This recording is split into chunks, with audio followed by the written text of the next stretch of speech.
Hello everyone. आज हम बात करने वाले हैं एक नए फॉर्म के बारे में, MGT7A। V3 में इस फॉर्म को कैसे बनाते हैं, हम इसके डेमो के बारे में बात करेंगे इस वीडियो में। और बहुत 8 इम्पॉर्टेंट पॉइंट्स हैं अगर आपको एक्यूरेट फाइलिंग करनी है V3 में। इसको भी एक बारी हम रिविज़िट करेंगे।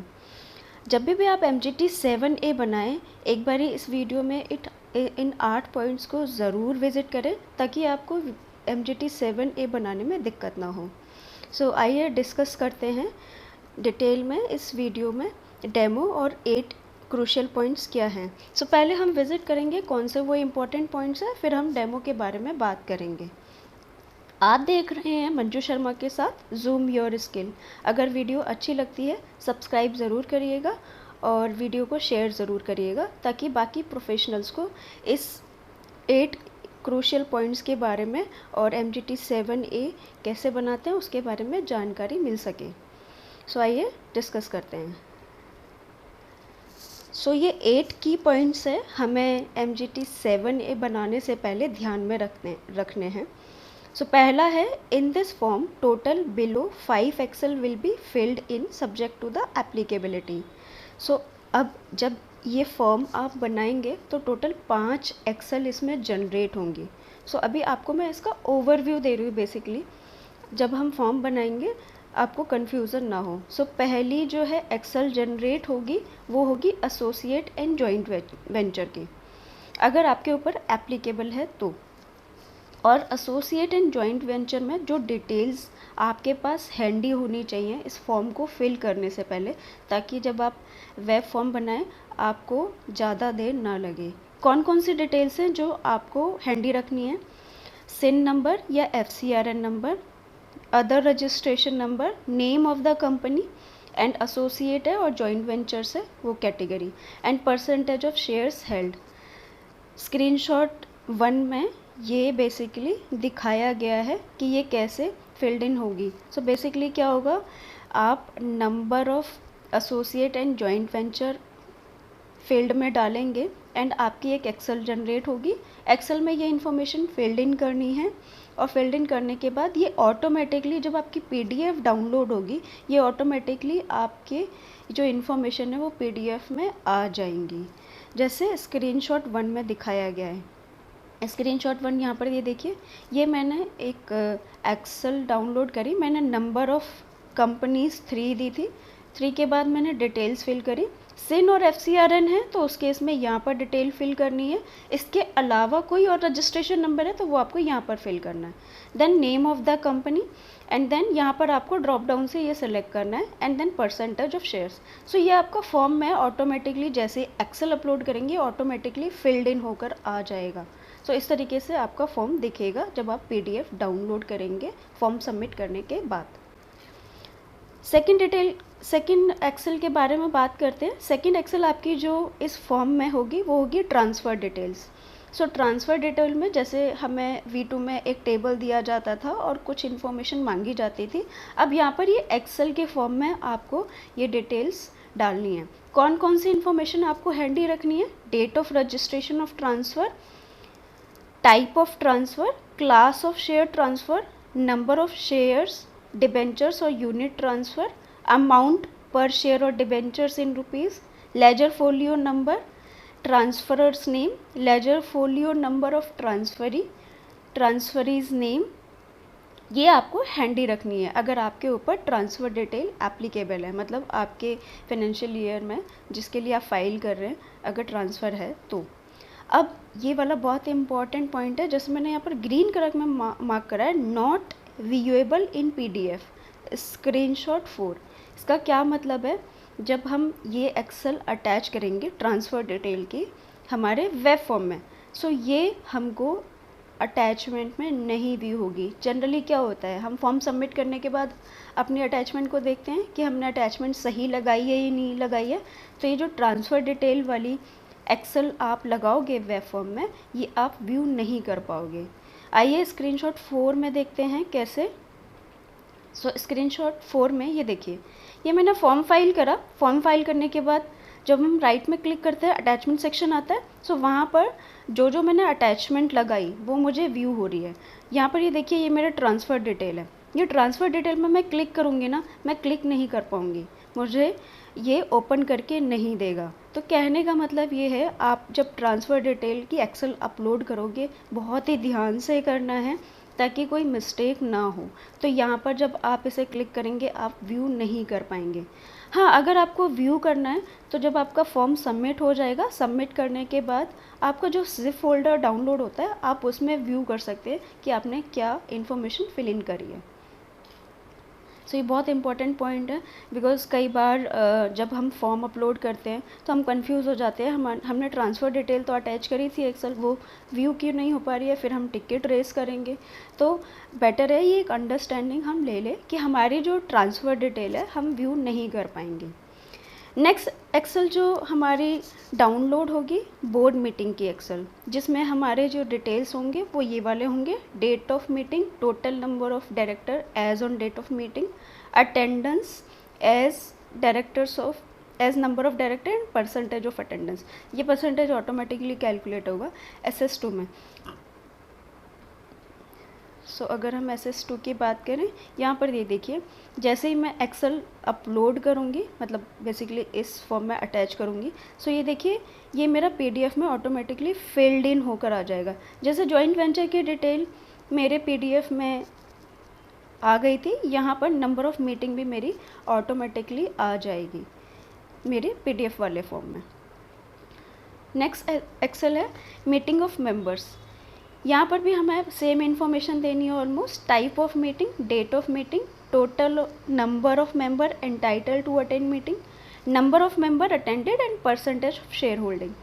सो ये स्क्रीनशॉट थर्ड अगर आप देखेंगे, ये भी हमारा ऑटोमेटिकली ये देखिए, बोर्ड मीटिंग में जाके जैसे ही आप एक्सेल अपलोड करेंगे वेब फॉर्म में, और जब फॉर्म सबमिट करेंगे, फाइनल सबमिट होने के बाद जो PDF डाउनलोड करेंगे, इस तरीके से आपकी इन्फॉर्मेशन फिल्ड इन होकर आएगी।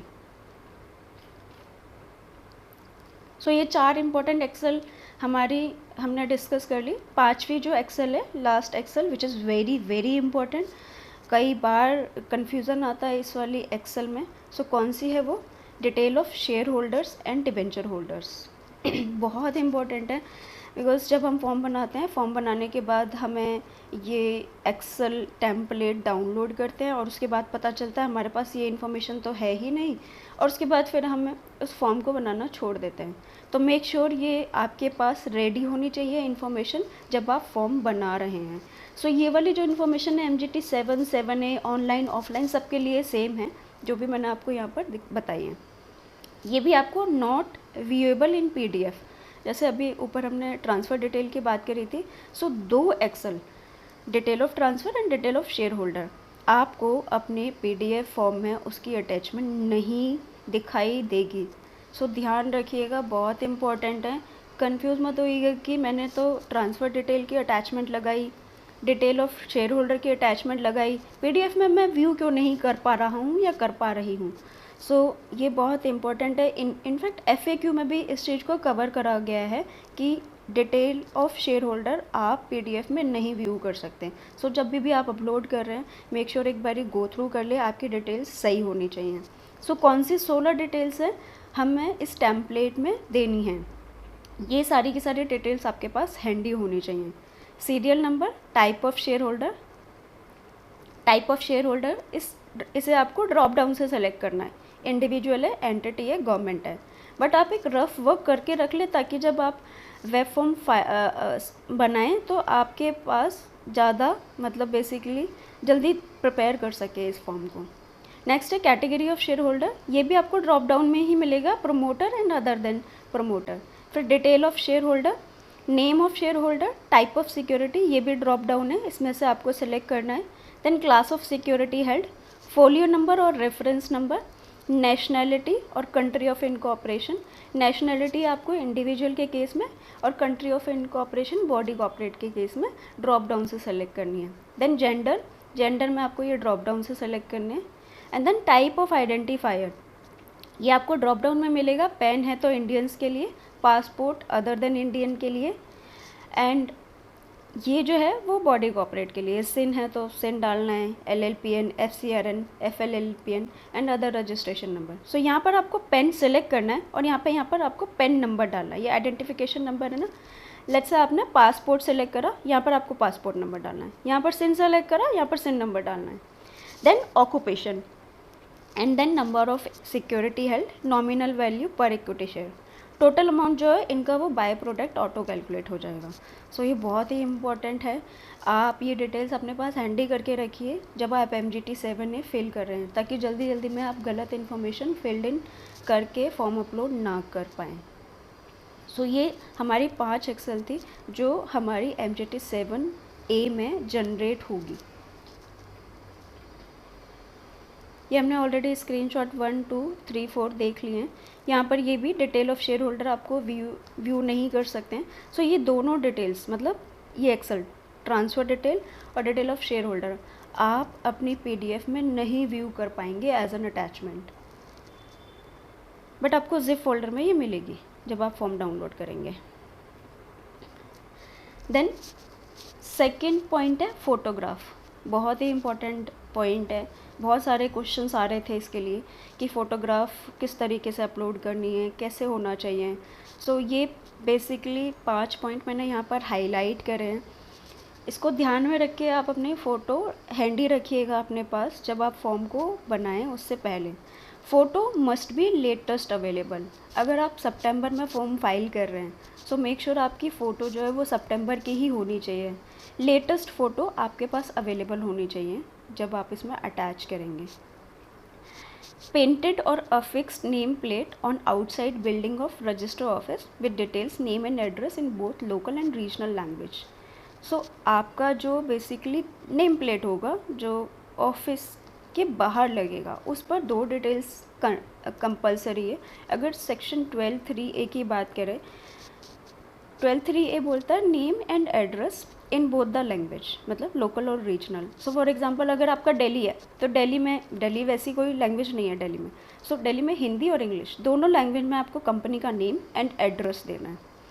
और अगर आपका गुजरात में है रजिस्टर ऑफिस, सो गुजराती बेसिकली रीजनल लैंग्वेज होगी एंड देन आप इंग्लिश जो है कॉमन नोन लैंग्वेज है, आप इंग्लिश वहाँ पर लिख सकते हैं।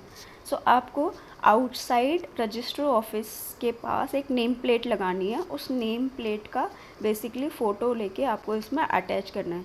अब आप ऐसे मत करिएगा कि नेम प्लेट आपने एक कागज़ के पन्ने पर लगा ली और वो पेस्ट करवा के उसका फ़ोटो ले लिया। Please avoid doing that, because अगर आप ओरिजिनली देखें सो नेम प्लेट एक बैनर टाइप का या कुछ इस तरीके का होता है जो हमारे ऑफिस के बाहर जेन्युइनली इस्तेमाल किया जाता है। सो आपको वही नेम प्लेट का फ़ोटो लेके इसमें लगाना है। And then standing of any director और KMP is not required in photo, that is very important. काफ़ी सारे क्वेश्चंस आ रहे थे कि KMP या डायरेक्टर का खड़ा होना फ़ोटो में ज़रूरी है। No, it is not required because nowhere in the FAQ, nowhere in the instruction kit also this is not mentioned. Prefer if possible photo is taken with geotagging as this will include latitude and longitude which will be captured in form as well. So अगर possible हो सकता है, because काफ़ी सारे इस तरीके भी questions आ रहे थे कि टैगिंग जियो टैगिंग इंपॉर्टेंट है या नहीं है। As a professional I will suggest अगर आप जियो टैगिंग के साथ फ़ोटो ले सकें, बिकॉज क्या होता है जियो टैगिंग के साथ अगर आप फ़ोटो लेते हैं लैटिट्यूड एंड लॉन्गिट्यूड उसमें आता है, बिकॉज आपको फॉर्म में भी तो लैटिट्यूड और लॉन्गिट्यूड मेंशन करना है। अगर आप फॉर्म का लेआउट देखेंगे सो फील्ड नंबर 1 में ये लैटिट्यूड एंड लॉन्गिट्यूड आपको मेंशन करना पड़ेगा। तो जब आपको मेंशन करना है तो आप फ़ोटो भी उसी के हिसाब से लीजिए।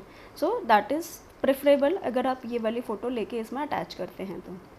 Office is in multi-story building. The name board will not be outside the building. So any photo taken for this purpose are aligned with the section. अब कई बार क्या होता है बहुत बड़ी बिल्डिंग है, वहाँ पर आपका ऑफिस है, सो आप बाहर की बिल्डिंग में बोर्ड कैसे दिखा पाएंगे।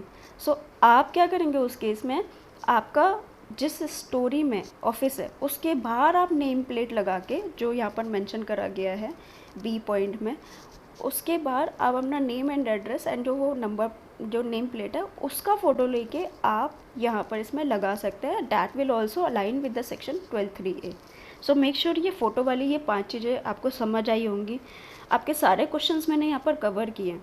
सो आई थिंक आपका कोई क्वेश्चन यहाँ पर नहीं रहना चाहिए। सो फोटोग्राफ में ये बहुत इंपॉर्टेंट है, आपके पास इस तरीके की फ़ोटो होनी चाहिए ऑलरेडी जब फॉर्म बनाते हैं उससे पहले। थर्ड है principal business activity of the company. अब कई बार ये कन्फ्यूज़न आती है क्योंकि पहले जो था हमारा वो 100% वाला कैपिंग नहीं था P2 में।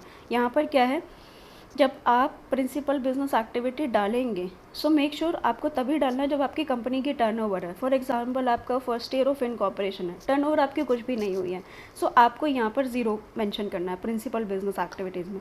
बिकॉज समझने की कोशिश करिए, यहाँ पर वो बोल रहा है आपकी टर्नओवर कितनी हुई है इस बिज़नेस एक्टिविटी से। तो जब आपकी टर्नओवर ज़ीरो है तो बिज़नेस एक्टिविटी यहाँ पर मेंशन करने की ज़रूरत ही नहीं है।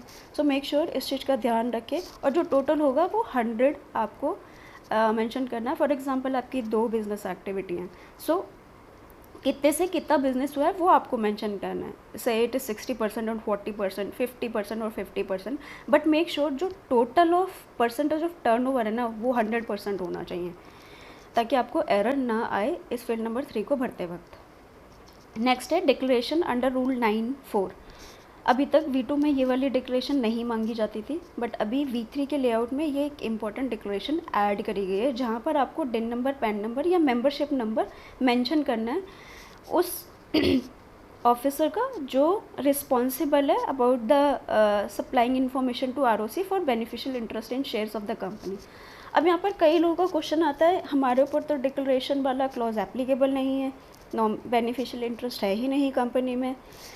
आई थिंक MCA जो है वो नेक्स्ट ईयर इस चीज़ पे ध्यान देगी, जिस केस में एप्लीकेबल नहीं है वहाँ पर इस पे एप्लीकेबिलिटी हटाए, बट अभी के लिए आपको 2025 में आपको ये मेंशन करना ही पड़ेगा। So this is mandatory to give. Next is enable to download PDF। कई बार क्या होता है, जब हम वेब फॉर्म बना रहे होते हैं, फॉर्म सबमिट होने के बाद जब हम फॉर्म डाउनलोड करते हैं तो अटैचमेंट डाउनलोड हो रही होती है। सो उस केस में आपको क्या करना है, आपको एप्लीकेशन हिस्ट्री में जाना है फिर से, मतलब आपको पहले आपको अपनी ब्राउज़र हिस्ट्री क्लियर करनी है, कैशे वगैरह जो भी है क्लियर करनी है, और लॉग आउट कर देना। लॉग आउट करने के बाद फिर से आपको लॉग इन करना है और उस फॉर्म को फिर से एक्सेस करिएगा और कुछ भी इन्फॉर्मेशन एडिट करिएगा। मतलब आपको सिर्फ कोई इन्फॉर्मेशन चेंज करनी है और फिर से डालनी है, और उसके बाद सबमिट करिएगा, हर पेज पे सेव करके सबमिट करिएगा। सबमिट करने के बाद फिर आप डाउनलोड करिएगा, 2-3 मिनट बाद आपका जो है वो फॉर्म ज़रूर से डाउनलोड होगा। बस कई बार ये काफ़ी सारे फॉर्म्स में ये इशू आ रहा था कि जो फॉर्म है वो डाउनलोड नहीं हो रहा, एक्सेल डाउनलोड हो रही है या अटैचमेंट डाउनलोड हो रही है। सो इस केस में आपको ये वाला जो प्रोसेस है वो फॉलो करना है। सो आई होप ये 8 इंपॉर्टेंट पॉइंट्स आपको समझ आए होंगे। नेक्स्ट है list of share holder and debenture holder. ये बहुत ही इंपॉर्टेंट है, अभी आगे ऊपर भी हमने बात करी list of share holder and debenture holder में। सो इस केस में क्या होगा, जो आपकी एक्सेल जनरेट होगी उसमें 2 शीट्स होंगी, ध्यान से देखेंगे, अभी हम डिस्कस भी करेंगे डेमो में ये वाली चीज़। आपकी 2 शीट डाउनलोड होगी उस एक्सेल में, पहली है विद वैलिडेशन एंड दूसरा विदाउट वैलिडेशन। अब जब आप विथ वैलिडेशन सेलेक्ट करते हैं उसमें आपको 16 डिटेल्स मेंशन करनी है, जैसे हमने स्लाइड 2 में अभी ऊपर डिस्कस करा था। जब आप विथ वैलिडेशन वाली शीट में इंफॉर्मेशन फिल करेंगे और सेव करने के बाद उस एक्सेल को अटैचमेंट में लगाएंगे, सो वहाँ पर आपका वैलिडेट करेगा। वैलिडेट क्या करेगा कि आपने डेट फॉर्मेट गलत तो नहीं लिखा है, आपने कोई फील्ड छोड़ तो नहीं दी है, आपने कुछ और इन्फॉर्मेशन जो है वो कुछ मतलब गलत तो नहीं भरी है। सो ये सारी की सारी चीज़ें जो हैं वो वैलिडेट करेगा। वैलिडेट करने पर आपको एरर देगा कि आपने ये इन्फॉर्मेशन छोड़ दी है, तो आपको फिर से वो एडिट करके रेक्टिफाई करनी है और फिर से अटैच करनी है। सेकंड शीट है without validation. So without validation में क्या है, अभी फर्स्ट टाइम MCA ने ये रिलैक्सेशन दिया गया है कि जैसे किसी के बहुत सारे शेयर होल्डर्स होते हैं, ये शेयर होल्डर वाला पॉइंट जो है वो दोनों फॉर्म के लिए MGT 7(7) है। सो फॉर एग्जांपल अगर आपके लाखों में शेयर होल्डर हैं, सो उस केस में RTA आपको जो ये डिटेल्स ऑफ शेयर होल्डर है वो देता है। सो वहाँ से वो कॉपी करके यहाँ पे पेस्ट कर सकते हैं। बट आई वुड सजेस्ट आप जो फॉर्मेट जो फॉलो करेंगे वो विद वैलिडेशन का जो 16 डिटेल्स है वो वाला फॉर्मेट फॉलो करें। सो ये 16 जो फील्ड है आपको RTA को बतानी है अपनी, और इसी पैटर्न में आपको वो डेटा मंगवाना है और वो जो डेटा आपको मिलेगा वो यहाँ पर आपको एज इट इज़ पेस्ट कर देना है। सो विदाउट वैलिडेशन में आप इस तरीके से यूज़ कर सकते हैं, बट मेक श्योर आपका जो पैटर्न है, फॉर्मेट है, 16 डिटेल्स जो कैप्चर करनी है वो विदाउट वैलिडेशन में कैप्चर्ड हो, otherwise it can cause serious impact on you. So basically ये हो गई हमारी फर्स्ट वाली बात। Second, mandatory to provide gender wise breakup of number of share holder. पहले वीटो में क्या होता था, जेंडर वाइज ब्रेकअप नहीं मांगा जाता था, बट यहाँ पर अभी जेंडर वाइज ब्रेकअप आपको कंपलसरी देना है, चाहे आप विद वैलिडेशन डाल रहे हैं या विदाउट वैलिडेशन। और जो आपका साइज़ रहेगा, मतलब MGT 7A में 2 MB है इस पर्टिकुलर अटैचमेंट के लिए, और MGT 7A में आप 15 फाइल्स 20 MB ईच की अटैच कर सकते हैं, मतलब 300 MB की अटैचमेंट आप यहाँ पर अटैच कर सकते हैं। इंस्ट्रक्शन किट में भी ये चीज़ मेंशन है, अगर MGT 7 की ओपन करेंगे कि 2 MB का ही अटैचमेंट आप लगा सकते हैं। दिस इज़ हाईली इंपॉर्टेंट, पहले भी डिस्कस करा था। After submitting the form, generated PDF will not have list of share holder, debenture holder as an attachment. बहुत इंपॉर्टेंट है, आपको list of share holder PDF में नहीं व्यू होगी। सो आप अटैच करने से पहले एक बार ही ध्यान रखें कि आप क्या अटैच कर रहे हैं। बट हाँ, ये जो है MCA सिस्टम डेटाबेस में स्टोर हो जाएगी और जिप फोल्डर के थ्रू आप व्यू कर सकते हैं इसे। मल्टीपल फाइलिंग इन V3 और revised filing for V2 filed form. काफ़ी सारे क्वेश्चंस आ रहे थे इसमें कि हम मल्टीपल फाइलिंग कर सकते हैं नहीं कर सकते। ये वाला आप यहाँ पर पढ़िएगा तो आपको समझ आएगा। एक हमारा फील्ड होता है, फील्ड नंबर 8 है, तो अगर आपने V3 में फॉर्म फाइल कर रहे हैं और आप उसे रिवाइज़ करना चाहते हैं, पर रिवाइज़ आप तभी कर पाएंगे जब आप फील्ड नंबर 8A में नो सेलेक्ट किया होगा, वेदर AGM हेल्ड।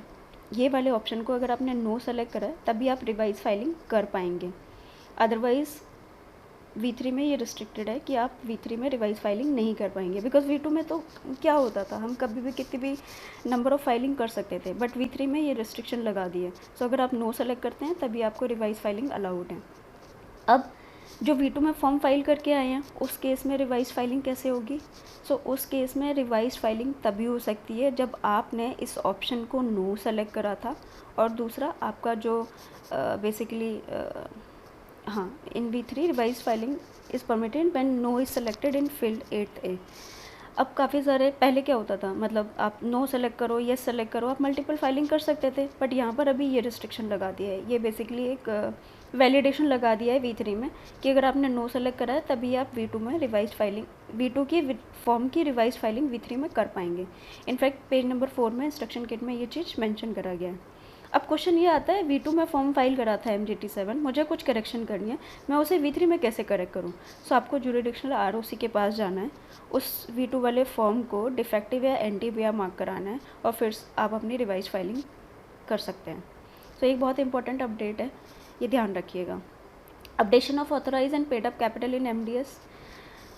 अभी क्या होता था, पेड अप कैपिटल जो है V2 में अपडेट हो जाया करती थी जब भी हम MGT 7A में कैपिटल मेंशन करते थे, बट यहाँ पर ऑथराइज हो या पेड अप कैपिटल हो, आपका मास्टर डेटा अपडेट नहीं होगा।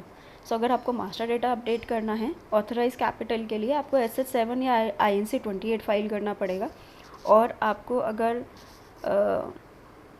पेड अप कैपिटल इंक्रीज़ करनी है तो पास 3 फॉर्म फाइल करना पड़ेगा। So these were very highly important 8 points. अगर आप ये रिविजिट कर लेंगे तो आई एम 100% श्योर आपको MGT 7A भरने में कोई भी दिक्कत नहीं आने वाली है। सो आइए अब MGT 7A फॉर्म को देख लेते हैं कैसे बनाना है, बेसिकली डेमो। सो आप MCA पोर्टल में लॉगिन करेंगे, लॉगिन करने के बाद एनुअल फाइलिंग में जाएंगे और यहाँ पर आप अपना फॉर्म जो है MGT 7A सेलेक्ट करेंगे। ये देखिए यहाँ पर ये MGT 7A फॉर्म है।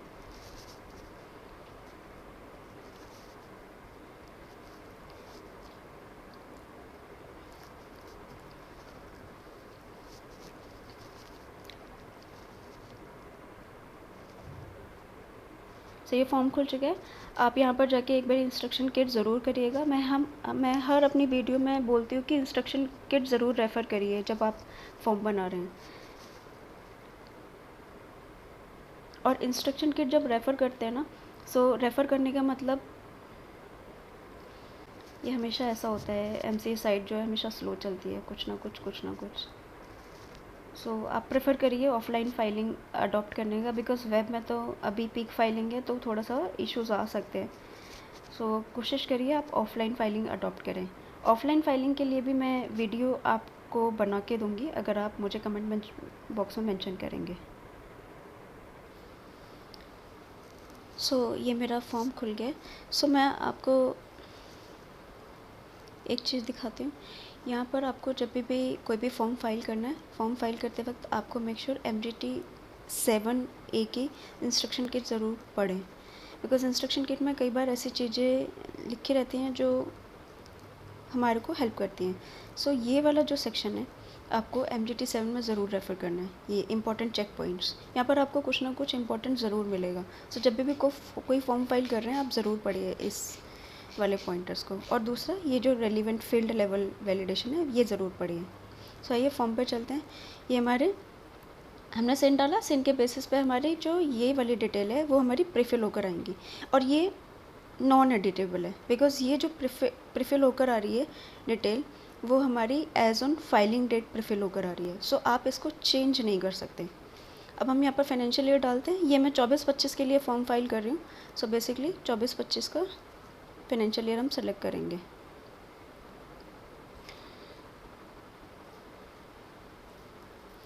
1 अप्रैल 2024 एंड देन 31 मार्च 2025। अगर आपकी ओरिजिनल है तो ओरिजिनल सेलेक्ट करेंगे यहाँ पर, और अगर आपकी रिवाइज्ड है तो रिवाइज्ड फाइल करेंगे। सो रिवाइज जब सेलेक्ट करेंगे तो रिवाइज के केस में आपको MGT 7 का SRN मेंशन करना है। अब यहाँ पर देखिए ये जो लैटिट्यूड और लॉन्गिट्यूड की बात हो रही थी, यही मैंने अभी आपको बताया कि जब आप फ़ोटो लेंगे तो जियो टैगिंग के साथ लें, ताकि जब भी आप यहाँ पर लैटिट्यूड लॉन्गिट्यूड मेंशन करें ताकि आपका मैच हो सके। अब यहाँ पर ये देखिए ये वाली जो इन्फॉर्मेशन है वो एडिटेबल है, बिकॉज ये as on financial year end date है। ये एडिटेबल क्यों है? अगर आपकी इन्फॉर्मेशन कोई गलत आ रही है as on financial year end date मतलब 31 मार्च 2025 को, तो ये आप यहाँ पर चेंज कर सकते हैं। But as on filing date ये तो मास्टर डेटा से ही ले रहा है, तो ये आप चेंज नहीं कर पाएंगे। So let's say latitude longitude मैं यहाँ पर मेंशन करती हूँ जो भी मेरा है। ये मैं रैंडम डेटा भर रही हूँ, रैंडम किसी कंपनी का ले रही हूँ just for the demo purpose. I will cancel it out this form. ये सिर्फ डेमो पर्पस के लिए डेटा। सो आपका जो ओरिजिनल डाटा है वो आप यहाँ पर यूज़ करिएगा। ये मैंने यहाँ पर मेंशन कर दिया। अब यहाँ पर एड्रेस ऑफ रजिस्टर ऑफिस यहाँ पर मुझे अटैच करनी है। सो ये एड्रेस फ़ोटो वही है जो मैंने आपको अभी 7-8 इंपॉर्टेंट पॉइंट्स में मेंशन करी। सो इस चीज़ का आपको ध्यान रखना है। सो यहाँ पर मैंने अटैचमेंट ऐड कर दिया। अटैचमेंट ऐड करने के बाद आपको ये मैसेज दिखाई देगा। कई बार क्या होता है यहाँ पर अटैचमेंट ऐड करने के बाद बात भी है ना, आपको यहाँ पर एरर दिखाएगा कि this field is required field. So आप उस केस में क्या करिएगा, आप एप्लीकेशन हिस्ट्री से जाइएगा, एडिट करिएगा फॉर्म को फिर से, और फिर से आप यहाँ पर डाल सकते हैं। सो यहाँ पर मैंने टेलीफोन नंबर डाल दिया कुछ भी रैंडम, एंड अब यहाँ पर डेट ऑफ इनकॉर्पोरेशन मेरी प्रीफिल होकर आ रही है, ये मेरा प्रीफिल होकर आ रहा है। सो अगर आपका as on financial year end date कुछ चेंज है यहाँ पर तो वो आपको यहाँ पर मेंशन करना है। Whether the form is filed for OPC और स्मॉल कंपनी। मेरे केस में ये स्मॉल कंपनी है। Weather company is having share capital, ये येस करना है आपको, और नहीं है तो नो करना है। Whether AGM is held. So guys ये वाला इंपॉर्टेंट पॉइंट था, अगर आप यहाँ पर नो क्लिक करते तभी आप रिवाइज्ड फॉर्म फाइल कर पाएंगे V3 में। सो मेरे केस में हेल्ड है। सो मैं यहाँ पर रैंडम कोई भी डेट सेलेक्ट कर देती हूँ। ड्यू डेट ऑफ AGM 30 सितंबर। वेदर एनी एक्सटेंशन, अगर मैंने एक्सटेंशन लिया है तो मुझे यहाँ पर GNL1 का SRN देना है, और नहीं ली तो मुझे यहाँ पर नो क्लिक करना है। अब यहाँ पर इसको सेव क्लिक करूँगी। सेव क्लिक करने के बाद मेरे को ऑटो मैसेज दिखा देगा डेटा सेव्ड सक्सेसफुली। अब ये देखिए ये वाला सेगमेंट मेरा सेव हो चुका है। सेव होने के बाद यहाँ पर सेव बटन आ रहा था वो भी आपका हट जाएगा, बिकॉज आपका ये वाला इन्फॉर्मेशन सेव हो चुका है। सो इनकेस अगर आपका इंटरनेट चला जाता है और आप फिर से लॉगिन करके इस फॉर्म को एक्सेस करेंगे तो आपको ये वाला पार्ट एटलीस्ट आपको यहाँ पर दिखेगा। नेक्स्ट आइए प्रिंसिपल बिजनेस एक्टिविटीज़। इसके बारे में भी हमने डिस्कस कर लिया था। अगर आपकी टर्नओवर है तो आपको यहाँ पर number of business activities mention करनी है, टर्नओवर नहीं है तो आपको यहाँ पर 0 मेंशन करना है। सो मैं यहाँ पर रैंडमली एक बिजनेस एक्टिविटी मेंशन कर देती हूँ, और यहाँ पर रैंडम मैं कोई भी डेटा ले रही हूँ। अब यहाँ पर एक चीज़ देखिए, जैसे मैं यहाँ पर 90% करूँगी, यहाँ पर एरर मैसेज दिखाएगा total should be equal to 100%।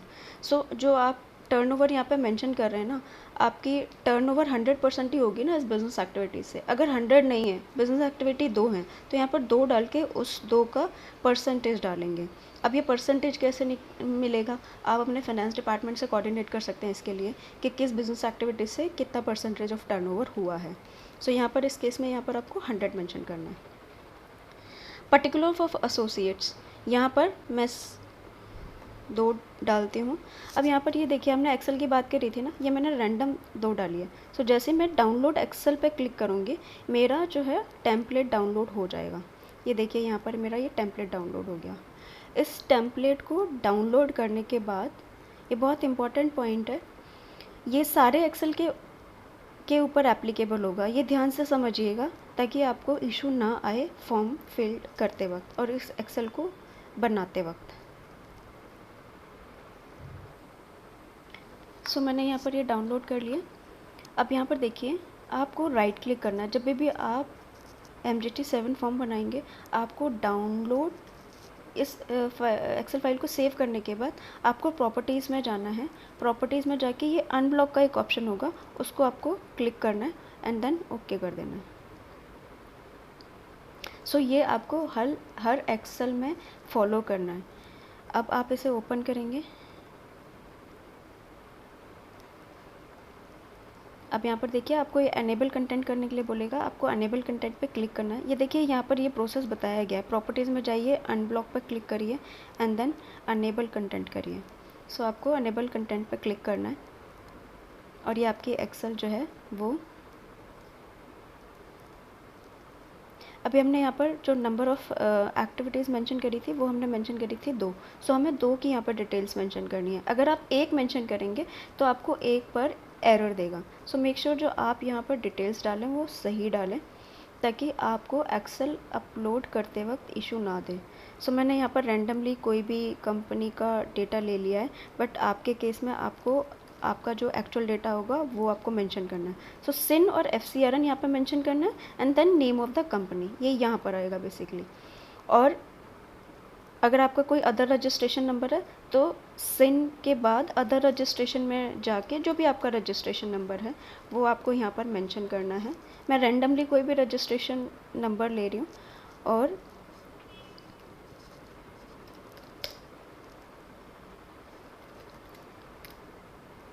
ये मैंने नेम ऑफ़ द डाल दिया। अब ये आपका एसोसिएट है, जॉइंट वेंचर है, वो आपको यहाँ पर सेलेक्ट करना है ड्रॉप डाउन से एंड देन आपको यहाँ पर परसेंटेज उसकी मेंशन करनी है। सो आप इसको सेव करेंगे। सेव करने के बाद आपको उसमें ये अटैच करना है।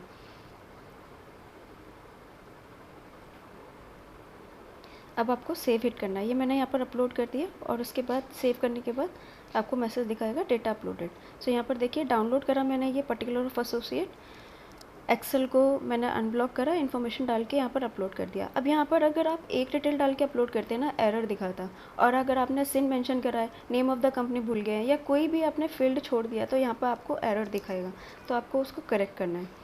अब यहाँ पर शेयर कैपिटल मेंशन करना है। शेयर कैपिटल के केस में नंबर ऑफ़ क्लास की बात कर रहा है। अगर मेरी 1 क्लास है तो 1 लिखना है यहाँ पर, और 2 क्लास ऑफ शेयर्स है तो 2 लिखना है। सो यहाँ पर देखिए, ये अभी यहाँ पर 2 सेक्शन है, equity share capital and preference share capital.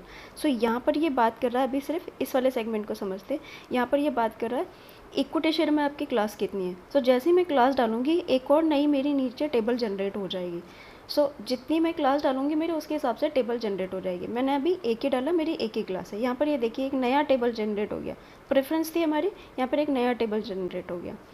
और अगर आपको इसको डिलीट करना है तो डिलीट भी कर सकते हैं गलती से अगर आपका हो गया। सो यहाँ पर क्या करना है, आपको क्लास ऑफ शेयर मेंशन करना है। सो क्लास ऑफ शेयर आपको वही मेंशन करना है जो आपने पास 3 SS7 वगैरह में आपने फाइल करी थी। सो इक्विटी है तो इक्विटी यहाँ पर आपको मेंशन करना है। अगर आप ये छोड़ देंगे ना तो आपको एरर आएगा सेव करने में, तो आप मेक श्योर आप इस फील्ड को ज़रूर भरें। नंबर ऑफ़ इक्विटी मेंशन करने हैं 10,000। मेरी सेम ही है, authorise and paid up capital. So मैं यहाँ पर सेम मेंशन कर रही हूँ। सो ये देखिए, ऑथराइज मेरा ऑटोमेटिकली बाय प्रोडक्ट आ गया, इशूड भी। सब्सक्राइब एंड पेड अप में मुझे बाय प्रोडक्ट खुद करना है। सो यहाँ पर मैंने बाय प्रोडक्ट कर दिया। अभी मैंने क्या भरा है, इक्विटी शेयर कैपिटल फिल करा है। तो ये देखिए ये टेबल मेरी ऑटोमेटिकली यहाँ से उठा के यहाँ पर ले लिया। सो ये वाली आपको टेबल नहीं भरनी है, आपको क्या करना है, ये वाली टेबल भरनी है। जैसे आप ये वाली टेबल भरेंगे, ये दोनों इन्फॉर्मेशन आपका यहाँ से ऑटोमेटिकली ले लेगा। सो नेक्स्ट हम जाते हैं प्रेफरेंस शेयर। अगर आपके प्रेफरेंस शेयर है तो आपको मेंशन करना है, नहीं है तो आप यहाँ पर ज़ीरो मेंशन करें। अगर आपकी प्रेफरेंस शेयर है तो अगेन आपकी ऐसी एक टेबल खुलेगी प्रेफरेंस शेयर में, उसमें आप फिल करेंगे और यहाँ पर आपकी इन्फॉर्मेशन ऑटो प्रेफिल होकर आ जाएगी। अनक्लासिफाइड शेयर मेरे ज़ीरो हैं।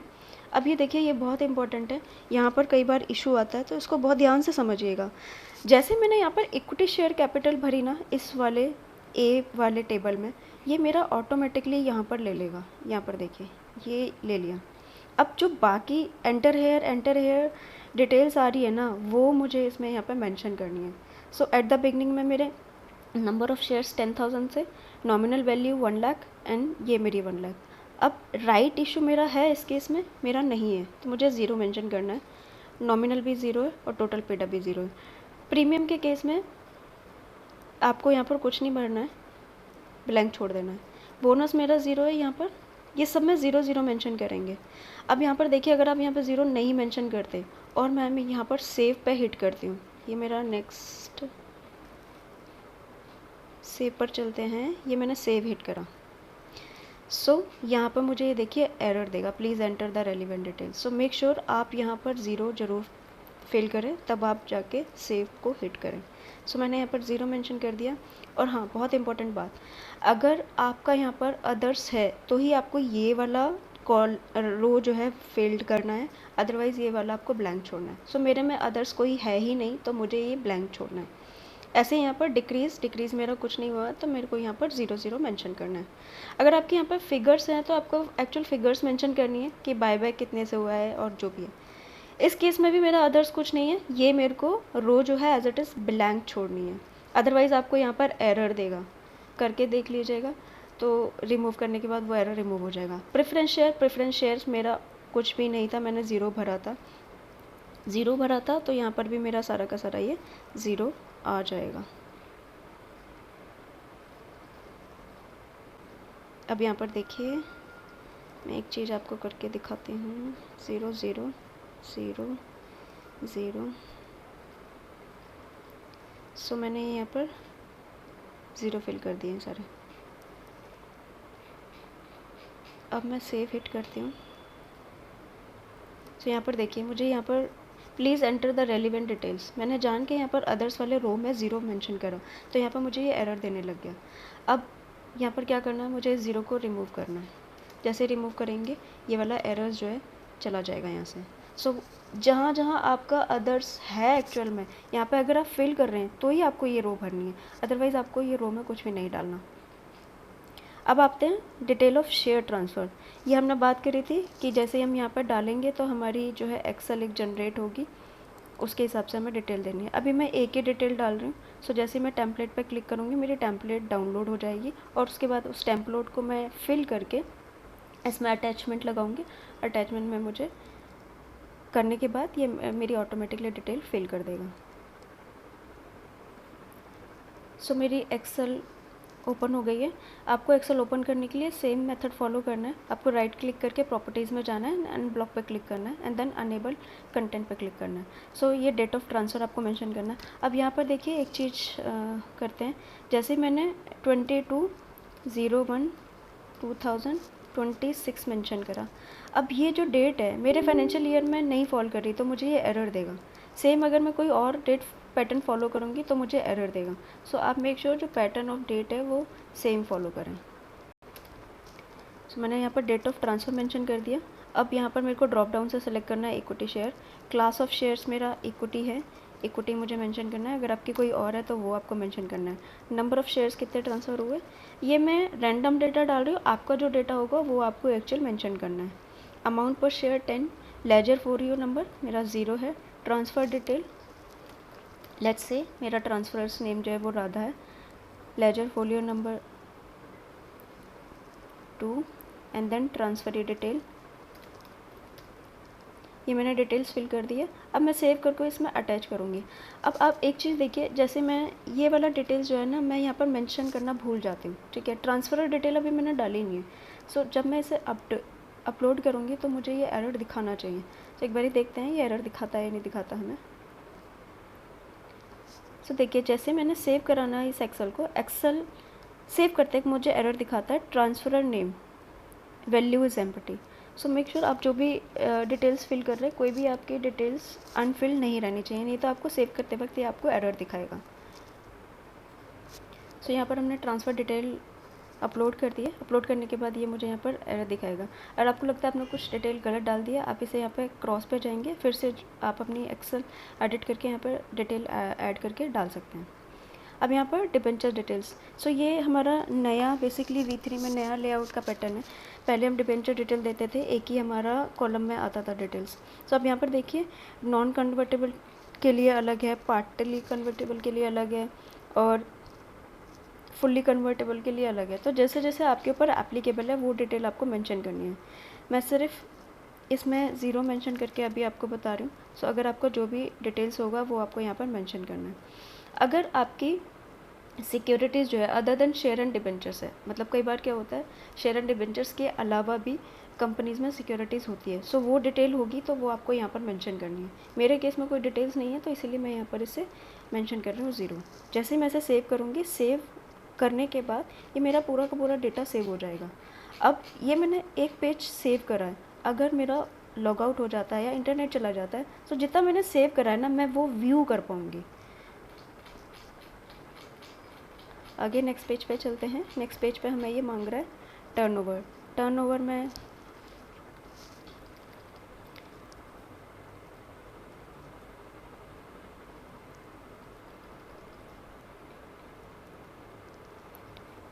अब यहाँ पर हमें शेयर होल्डिंग पैटर्न डालना है। शेयर होल्डिंग पैटर्न में प्रेफरेंस के केस में मेरे पर एप्लीकेबल नहीं है, इक्विटी शेयर होल्डर के केस में जो मेरा है एप्लीकेबल वो मेंशन करना है। मैं मान के चल रही हूँ मेरे जो है वो इंडियंस हैं, नंबर ऑफ़ शेयर्स जो हैं वो 10,000। ये 100% ऑटोमेटिकली ले लेगा। बाकी मेरे को यहाँ पर ज़ीरो मेंशन करना है। प्रेफरेंस में भी मेरा कुछ नहीं है तो ज़ीरो मेंशन करना है। ये परसेंटेज देखिए, ये ऑटोमेटिकली कैलकुलेट होने लगेगा। आपको यहाँ पर कोई भी फील्ड जो है वो अनफिल्ड नहीं छोड़नी है, नहीं तो आपको यहाँ पर एरर दिखाने लगेगा। यहाँ आपको सब जगह आपको यहाँ पर मेंशन करना है। जो आपकी रियल परसेंटेज होगी वो आपको यहाँ पर मेंशन करना है। यहाँ पर मेरे दो शेयर होल्डर है, प्राइवेट कंपनी है। जैसे यहाँ पर दो मेंशन करूँगी, यहाँ पर मेरे को डिटेल्स दे देगा। यहाँ पर देखिए 100% आ गया और यहाँ पर मेरा 10,000 आ गया। यहाँ पर भी अगर आपका अदर्स है तो ही आपको मेंशन करना है, अदरवाइज़ आपको यहाँ पर ये अनफिल्ड छोड़ देना है। अब अगर आपकी other than promoter share holding है वो यहाँ पर मेंशन करना है, नहीं है तो यहाँ पे भी आपको 0 मेंशन करके कोई भी आपको फील्ड जो है यहाँ पर अनफिल्ड नहीं छोड़नी, नहीं तो आपको यहाँ पर एरर देने वाला है ये। यहाँ पर भी मेरी इस केस में 0 है, मुझे यहाँ पर मेंशन करनी है।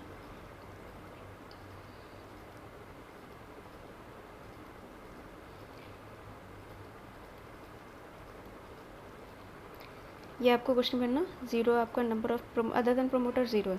अब यहाँ पर देखिए टोटल जो है ऑटोमेटिकली ले लेगा। दो मेरे प्रमोटर वाले थे, ठीक है, यहाँ पर मैंने दो मेंशन करे थे और 0 मेरा ये है, तो टोटल जो है वो ऑटोमेटिकली मेरा 2 फिल हो गया। अब ये जो है एक नया इंपॉर्टेंट पॉइंट है कि हमने जो दो ऊपर भरे हैं वो मेरे मेल है, फीमेल है, ट्रांसजेंडर है या अदर देन इंडिविजुअल्स है, तो वो आपको यहाँ पर इसकी बाइफरकेशन देना कंपलसरी है, नहीं तो आपका यहाँ पर एरर दिखाएगा। मेरे केस में मैंने मेंशन करा था मेरे इंडियंस हैं, ठीक है। इंडियन के केस में मेरे मेल कितने हैं, फीमेल कितने, मैं एक एज्यूम करके चल रही हूँ, मेरे ये हैं। आपको यहाँ पर भी कोई अनफिल्ड नहीं छोड़ने हैं, बिकॉज अगर आप यहाँ पे गलत भरोगे तो यहाँ पे आपको ये एरर देने लगेगा। यहाँ पर आपको करेक्ट डिटेल मेंशन करनी है एंड देन सेव कर देना है।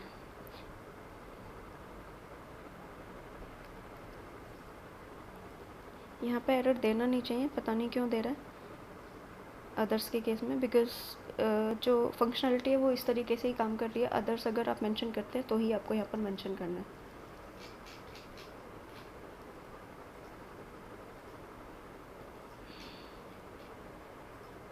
सेव कर देते हैं इसे। सेव करने के बाद हम नेक्स्ट सेगमेंट में चलते हैं। नेक्स्ट सेगमेंट में मेरा है promoter and share holder. At the beginning मेरा ऑटोमेटिकली उसने उठा लिया, और आप चेंज करना चाहते हैं चेंज कर सकते हैं। 2 मेरा जो है वो एट द एंड है, एंड डिबेंचर होल्डर मैंने भरे नहीं, मेरे है नहीं, सो मुझे मेंशन नहीं करने। अब यहाँ पर मीटिंग, नंबर ऑफ़ मीटिंग की बात करते हैं। मैं अभी नंबर ऑफ़ मीटिंग जो है वो एक डेमो पर्पज़ के लिए लेके चल रही हूँ, और अगर आपको जो एक्चुअल है वो आपको यहाँ पर अपलोड करनी है। सो मैं ईजीएम की बात करूँ, मतलब यहाँ पे क्लास ऑफ शेयर होल्डर की मीटिंग या फिर आपकी एनसीएलटी की या कोर्ट मीटिंग हुई है, वो आपको डिटेल यहाँ पे मेंशन करनी है। और यहाँ पर बोर्ड मीटिंग की बात करूँ, यहाँ पर भी मैं एक लेके चल रही हूँ। डाउनलोड करते हैं टेम्पलेट पहले हम, इसकी भी और इसकी भी टेम्पलेट डाउनलोड करते हैं, एंड देन उसको हमें राइट क्लिक करना है। राइट क्लिक करने के बाद उसे एनेबल करना है। सो यहाँ पर मैंने नंबर ऑफ़ मीटिंग जो 1 लिखी थी एक्सेल में फिल्ड इन करके यहाँ पे अपलोड कर दी, और बोर्ड मीटिंग भी। कई बार यहाँ पर है ना इशू आएगा आपको, जब आप अपलोड करोगे तो अपलोड नहीं होगी। सो आपको क्या करना है, एप्लीकेशन हिस्ट्री से वापस आना है, फॉर्म में एडिट करना है, और एडिट करने के बाद फिर अपलोड करनी है। सेम डाउनलोड के केस में भी होता है, कई बार ये एक्सेल डाउनलोड नहीं हो रही होती है, तो सेम आपको मेथड अप्लाई करना है कि एप्लीकेशन हिस्ट्री से आपको आके एडिट करके फिर विजिट करना है। नेक्स्ट, अटेंडेंस ऑफ डायरेक्टर, मैंने यहाँ पर ये दिन मेंशन करें, एंड देन जो दिन होल्डर के नेम थे वो मेंशन करें।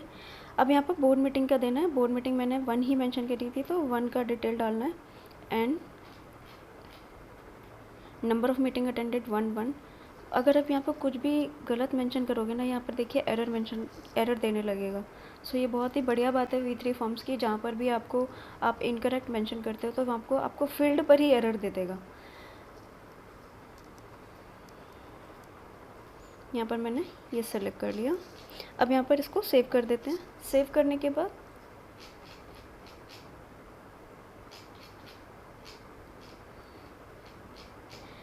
अब हम जाते हैं रेमुनरेशन ऑफ डायरेक्टर्स। अगर आपका रेमुनरेशन 0 है तो नील पे क्लिक करना है। ये देखिए आपका डिसेबल हो जाएगा सारा का सारा। और आपका रेमुनरेशन है तो जितने डायरेक्टर्स का होगा, अगर आपका 3 डायरेक्टर्स का है तो आपकी 3 फील्ड खुल जाएंगी। एंड जैसे ही आप डिन डिटेल्स डालेंगे, और डिन डिटेल्स डालने के बाद आपका यहाँ पर डिटेल्स ऑटोमेटिकली, ये आपको ड्रॉप डाउन से ऑटोमेटिकली आपको यहाँ पर सिलेक्ट करना है, and then salary and detail सारी यहाँ पर आपको डालनी है। तो मेरे केस में कोई भी रेमुनरेशन में मान के चल रही हूँ है नहीं एप्लीकेबल, तो मैंने यहाँ पर 0 डाल दिया। अब जैसे आप चेंज करते हैं ना, तो थोड़ा सा ना फॉर्म को टाइम लगता है रिफ़्रेश होने में, तो आप थोड़ा सा वेट करिएगा ताकि आपकी जो फील्ड है वो रिफ़्रेश हो सके। यहाँ पर मैं नील मेंशन कर दे रही हूँ। नील मेंशन करने के बाद ये देखिए डिसेबल हो गई। सेम यहाँ पर डायरेक्टर्स के रेमुनरेशन के लिए भी डिटेल्स डिसेबल हो गई। अब यहाँ पर सर्टिफिकेशन की बात करते हैं कि आपने जो कंप्लाइंसेस है वो पूरे करें। सो येस करना है, अगर नो करते हैं तो आपको यहाँ पर रीज़न स्टेट करना है। Next, penalty. मेरे कंपनी में इस फाइनेंशियल ईयर में कोई भी पेनल्टी इम्पोज नहीं करी है। अगर इम्पोज करी होती तो यहाँ पर आप डिटेल्स, जितने आप डिटेल डालोगे उतने आपके यहाँ पर टैब ओपन हो जाएंगे, और उसके हिसाब से आपको यहाँ पर ये डिटेल सारी की सारी मेंशन करनी है। मेरे केस में नहीं है, सो मैं यहाँ पर नील कर देती हूँ। यहाँ पर भी मेरी कंपाउंडिंग की कोई डिटेल नहीं है। अब यहाँ पर देखिए शेयर होल्डर और डिबेंचर होल्डर डिटेल्स, मैंने अभी 2 डिटेल्स डाली थी, तो यहाँ पर आपको 2 मेंशन करना है। अब आप यहाँ सोच रहे होंगे कि यहाँ पर तो टेम्पलेट नहीं है, यहाँ पर डिटेल कैसे मेंशन करें। रुकिए ज़रा, आप इस पेज को सेव करिए। सेव करने के बाद आप नेक्स्ट पेज पे जाएंगे।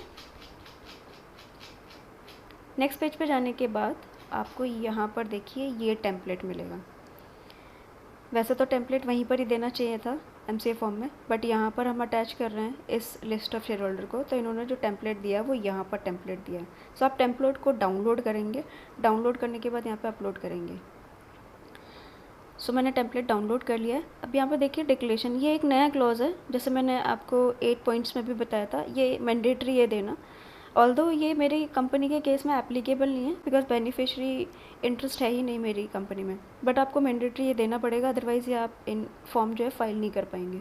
सो आपको जो लगता है आपके ऊपर एप्लीकेबल है, जिस भी डायरेक्टर को आपको बेसिकली बोर्ड में ऑथराइज़ करा है, वो आप यहाँ पर डिटेल मेंशन कर सकते हैं। मेरा लॉग आउट हो गया था, अभी मैंने फिर से लॉगिन करके फिर से इस फॉर्म को ओपन करा है। अब कई बार ऐसे इश्यूज़ आपके साथ भी आ सकते हैं कि आप एक्सेल फिल कर रहे हैं और फिल करते करते आपको टाइम हो जाता है, तो उस केस में क्या होगा, आपका है ना ये लॉग आउट हो जाएगा। तो आपको फिर से लॉगिन करके आपको फिर से ये सारे सेगमेंट आपको सेव करने पड़ेंगे। सो मैं इसको सेव करती हूँ। ये सारा का सारा ना टाइम आपका कंज्यूम करने वाला है। तो जो मैंने 8 पॉइंट्स आपको बताए हैं और जो जो इन्फॉर्मेशन आपको फर्स्ट स्लाइड में दी है, अगर आप पहले ही रेडी रहेंगे इन सब इन्फॉर्मेशन के साथ, तो आपका इस फॉर्म को बनाने में ज़्यादा टाइम नहीं लगेगा। नहीं तो कहीं पर भी आप जाके फंस सकते हैं। अब ये देखिए यहाँ पर नंबर ऑफ़ कंपनीज़ के केस में मैंने एक्सेल अपलोड करी थी, 2 डिटेल्स मैंने डाली थी। अभी देखिए यहाँ से वाइप आउट हो गया इन्फॉर्मेशन। अब मेरे को फिर से ये इन्फॉर्मेशन अपलोड करनी पड़ेगी। सो वेब फॉर्म में कहीं आएगा कहीं नहीं आएगा, तो उसकी वजह से आपको दिक्कत हो सकता है। 2 डिटेल्स मैंने डाली थी, उसकी एक्सेल मुझे अपलोड करनी है। सो ये अननेसेसरली मेरा टाइम कंज्यूम करेगा। तो बेटर है अगर आप ऑप्ट कर सके ऑफलाइन ऑप्ट करिए। अभी पीक फाइल के टाइम में साइट में भी थोड़ा सा इशू रहता है, स्लोनेस एंड ऑल, तो उसकी वजह से हो सकता है आपको इश्यूज आ सकें। आगे नेक्स्ट स्टेप में चलते हैं। ये मेरा सारा का सारा फिल हुआ है क्योंकि ये मैंने सेव करा था। अभी यहाँ पे देखिए ये ट्रांसफ़र डिटेल की एक्सेल आ रही है, जबकि ऊपर जॉइंट वेंचर वाली और सब्सिडरी वाली नहीं आ रही थी। सो कभी आएगा कभी नहीं आएगा, तो इसलिए आप ध्यान रखिए एक ही गो में फॉर्म को बना के सबमिट करने का।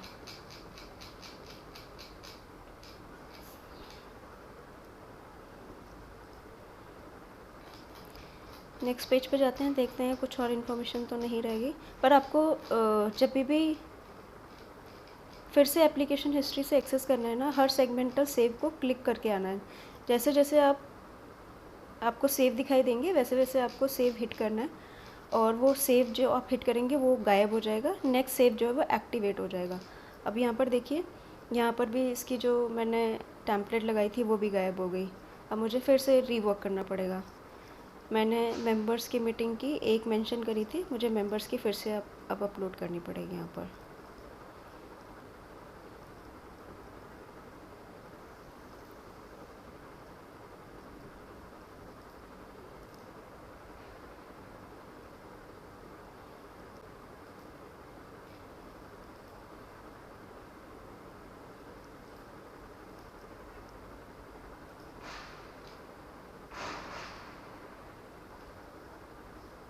ये जनरली यहाँ पर दिखाता है, दिखा नहीं रहा है। सो नेक्स्ट सेव पर चलते हैं। डेटा मेरा सेव हो गया है इस वाले सेगमेंट का। एंड ये मैंने नील भरा था रेमुनरेशन, ये मेरा नील आ रहा है, ये भी मेरा नील आ रहा है। तो आप एक बारी अपने इन्फॉर्मेशन को ना रीविज़िट ज़रूर करें फाइनल सबमिट करने से पहले। नंबर ऑफ़ शेयर होल्डर मैंने डिटेल्स 2 डाली थी। अब इस पेज को सेव कर देते हैं। सेव करने के बाद हम नेक्स्ट पेज पे चलते हैं। नेक्स्ट पेज पे ये देखिए मेरा लिस्ट ऑफ़ शेयर होल्डर मैंने अटैच कर दिया था फिल करने के बाद। सो लिस्ट ऑफ़ शेयर होल्डर में आपको जो पैटर्न दिया गया है, जैसे मैंने पहले ही बताया था, sheet with validation, sheet without validation, 2 sheet आपको detail of share holder Excel में मिलेंगी। सो अगर आप शीट विद वैलिडेशन करेंगे, सो जो जो इन्फॉर्मेशन यहाँ पर मांगी गई है, आपको कोई भी इन्फॉर्मेशन अनफिल नहीं छोड़नी है। नहीं तो अब जब आप एक्सेल लगाएंगे तो सेव करते वक्त बेसिकली आपको ये एरर दे देगा, और जो भी इन्फॉर्मेशन आप फिल करेंगे वो सेव नहीं हो पाएगी। तो कोई भी आपको इन्फॉर्मेशन छोड़नी नहीं है फिल करने से, और इन्फॉर्मेशन जो है यहाँ पर करेक्ट देनी है। शीट विदाउट वैलिडेशन में आपको क्या करना है, आरटीए को आपको ये फॉर्मेट जो है बताना है, इस फॉर्मेट में मुझे लिस्ट ऑफ शेयर होल्डर चाहिए, और जिस फॉर्मेट में वो आपको पीडीएफ में या जिस भी फॉर्मेट में देंगे आपको यहाँ पर कॉपी करके पेस्ट कर देना है, और वो आपको एज एन अटैचमेंट लगा देना है। इस केस में आपकी वैलिडेशन नहीं होगी। मतलब ये जो है ये टैब हमें दे रखे हैं, टैब के बेसिस पर हमें सेलेक्ट करके इन्फॉर्मेशन फिल करनी है, इसीलिए यहाँ पर वैलिडेशन चेक करेगा। बट यहाँ पर तो आप अटैच मतलब कॉपी करके पेस्ट कर रहे हैं किसी भी पीडीएफ या किसी भी नोटपैड फाइल का, तो यहाँ पर जो है वो वैलिडेशन चेक नहीं करेगा। सो इस चीज़ का ध्यान रखिएगा, बहुत ही इंपॉर्टेंट बात है ये।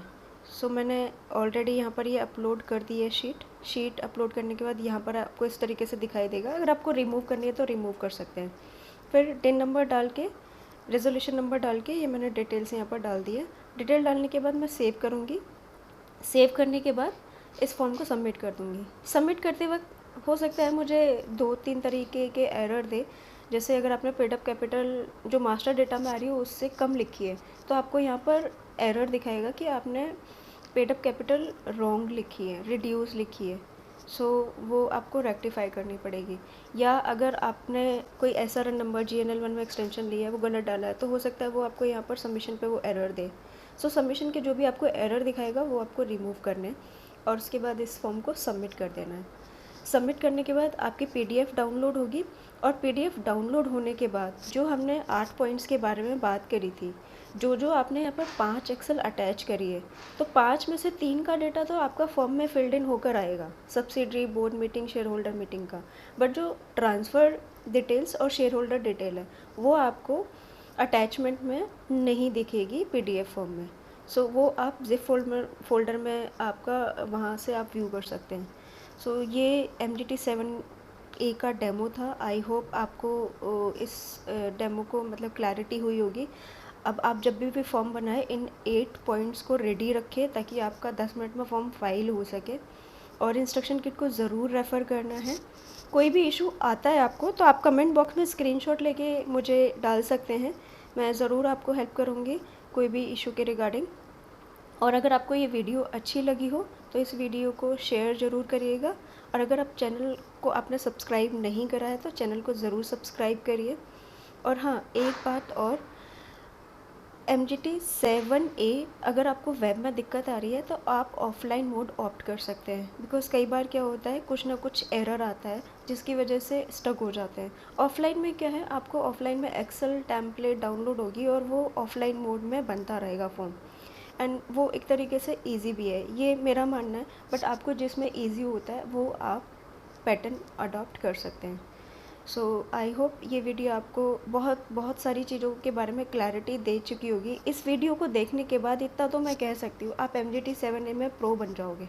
सो इस वीडियो को ज़रूर देखिएगा, स्किप मत करिएगा, एंड तक पूरी वीडियो देखिएगा ताकि आप कोई भी MGT7A किसी भी कंपनी का किसी भी फील्ड लेवल पर फाइल कर सकें। Thank you for watching the video. Like, share and subscribe the channel. मिलते हैं नेक्स्ट वीडियो में। और अगर आपको ऑफ़लाइन MGT7A की वीडियो के बारे में जानना है तो आप कमेंट बॉक्स में ज़रूर लिखिएगा, ताकि एक डेमो और क्या क्या इंपॉर्टेंट पॉइंट्स हैं ऑफ़लाइन MGT7A बनाने के लिए, उसके बारे में वीडियो आपके पास मैं तैयार करके ला सकूं। Thank you for watching zoom your skill.